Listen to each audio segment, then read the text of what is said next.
Hi girls, പനിയാണ് girls. എന്നാലും രണ്ട് വാക്ക് പറയാതിരിക്കാൻ പറ്റത്തില്ലല്ലോ. നെവിന്റെ കാര്യമാണ് ഇന്ന് ഞാൻ സംസാരിക്കുന്നത്. ഓവർ ക്യൂട്ട്നെസ് വാരി വിതറി വൃത്തികെട്ട മാനരസവുമായി അരങ്ങ് കൊഴിപ്പിച്ച് എല്ലാവരെയും വല്ലാതെ വെറുപ്പിച്ച് അങ്ങനെ മുന്നേറിക്കൊണ്ടിരിക്കുകയായിരുന്നു ഈ നെവിൻ. ഇയാളെ ബിഗ് ബോസ് കയറൂരി വിടുകയായിരുന്നു എന്ന് വേണമെങ്കിൽ പറയാം.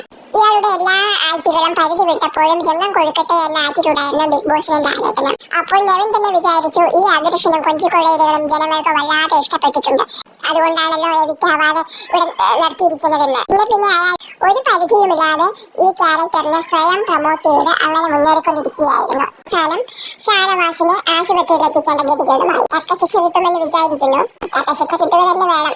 പക്ഷേ ഈ ലില്ലി മറ്റൊരു കാര്യം കൂടി പറയുകയാണെങ്കിൽ, അൾട്ടിമേറ്റ്ലി ഇതൊരു പ്രഷർ കുക്കർ സിനാരിയോയിൽ മനുഷ്യനെ കൊണ്ട് എത്തിക്കുന്ന ഒരു ഷോ ആണ് അല്ലേ. 30 ദിവസം ഒക്കെ കഴിയുമ്പോൾ തന്നെ മനുഷ്യൻ അറഗണ്ടാകും. മാത്രമല്ല കൂടുതൽ ടാസ്കുകളും ഫിസിക്കൽ ടാസ്കുകളാണ്. അങ്ങനെയൊക്കെ ഉള്ളപ്പോൾ എന്തിനാണ് സിവിയർ ആയിട്ടുള്ള രോഗികളെ അല്ലെങ്കിൽ മേജർ ഫിസിക്കൽ ഇഷ്യൂസ് ഉള്ളവരെ ഇതിലോട്ട് എടുക്കുന്നത്?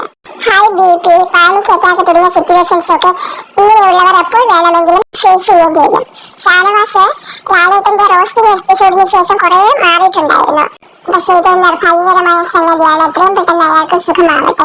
അവസാനമായി ഒന്നുകൂടെ പറയാണ്, ഇങ്ങനെ ഹാർട്ട് പേഷ്യൻസിനെയൊക്കെ ഈ ഷോയിലേക്ക് എടുക്കുന്ന തീരുമാനം ശരിയാണോ എന്ന് ഒരു പുനർചിന്തനം നടത്തേണ്ടിയിരിക്കുന്നു ബിഗ് ബോസ്.